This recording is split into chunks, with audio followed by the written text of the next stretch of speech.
এই মুহূৰ্তে জনাই আছো এটা বিগ ব্ৰেকিং নিউজ।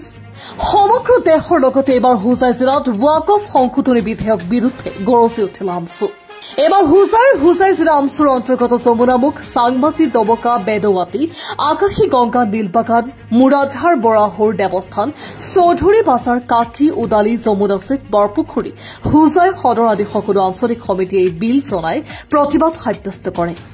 আকাশী গংগা আঞ্চলিক সমিতিৰ প্ৰতিবাদী কাৰ্যসূচীত অংশগ্ৰহণ কৰে হোজাই জিলা আমচুৰ সভাপতি কবিৰ আহমেদ লস্কৰে।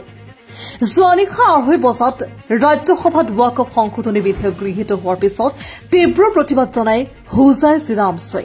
এইবাৰ আমচুৰ লগতে শ লোক ৰাজপথত ওলাই মুখত কলা কাপোৰ লগাই প্ৰতিবাদ সাব্যস্ত কৰিছে। কোনো কাৰণত এই আইন মানি নলয় আমচুৱে। এই আইন বাতিলৰ দাবীত শ মুছলমান লোকে প্ৰতিবাদ সাব্যস্ত কৰে।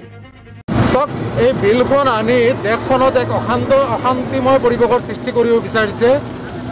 মুছলমানৰ সম্পত্তিত অমুছলমানক অগ্ৰাসন দিব বিচৰা হৈ আছে, যিটো কোনো কাৰণতে দেশৰ মুছলমানসকলে নামানে। সেই মৰ্মে আমিও আমচুৱে নামানো, যাৰ পৰিপ্ৰেক্ষিতত আজি আমচুৰ উদ্যোগত অসমৰ প্ৰতিখন জিলা সমিতিৰ অন্তৰ্গত প্ৰত্যেকখন আঞ্চলিক সমিতিত আমি এই অসাংবিধানিক বিলখন আমি জ্বলাই প্ৰতিবাদ সাব্যস্ত কৰিছোঁ। আমি স্পষ্টভাৱে সকীয়াই দিব বিচাৰিছোঁ, এনেধৰণৰ অবৈধ কাৰ্যকলাপৰ জৰিয়তে মুছলমানসকলক বাৰম্বাৰ আক্ৰমণ কৰি দেশখনক বিভাজন যাতে নকৰে তাৰ প্ৰতি লক্ষ্য ৰাখিবলৈ আহ্বান জনাইছোঁ।